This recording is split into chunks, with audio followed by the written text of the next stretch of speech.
You are interested in you.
Just next to church, there's one roof right there.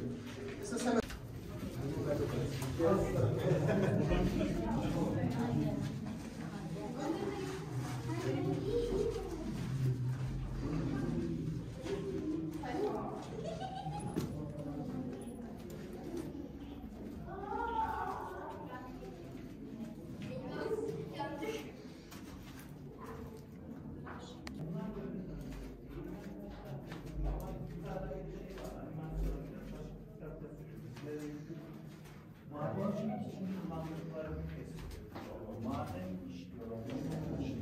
Bize bunu değirmen zannediyoruz. Madenciliğimiz için kullanıldığı sonra yok. Ne madenci? Hatta şimdi tünelde daha bir daha bekleyelim. Şu şey ilerlesin artık şeyden dolayı. Çünkü burada o Çağdaş'ın bahsettiği havalandırma var. Oraya herkes bakıyor böyle. Doğru bacım, sabah da babamdan Kalabalık olacak.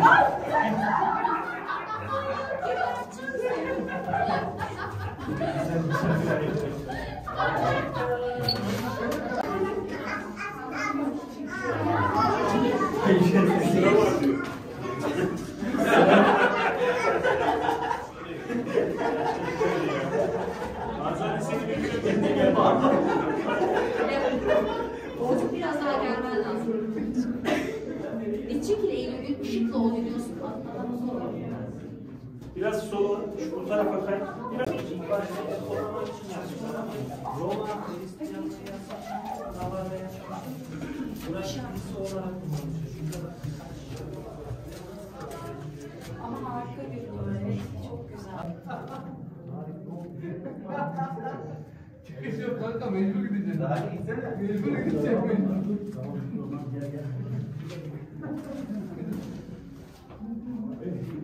Tamam, şurada gidiyor. Diğerinden. Annem gidiyor.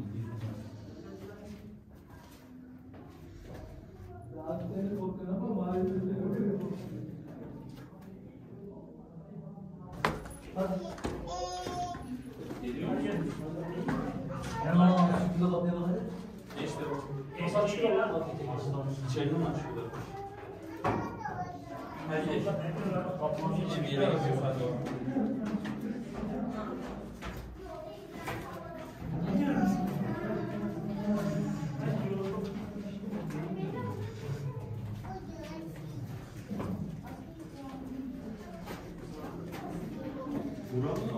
Yukarıda az önce çıktılar da bir şey yok dediler. Yoksa aşağı.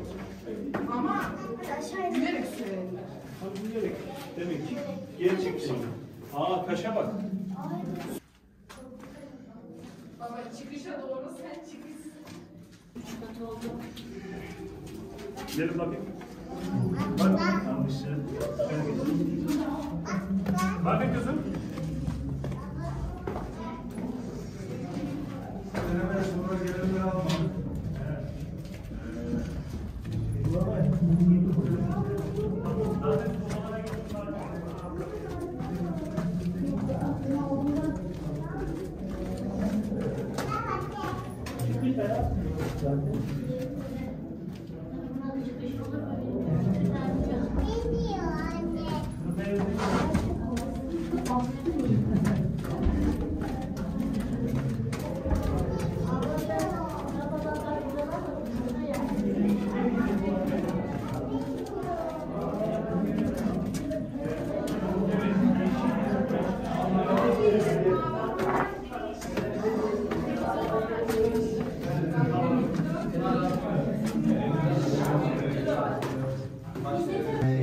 Smell, you know, it was very difficult to live inside. And if you want to have some privacy, the only way that by carpets.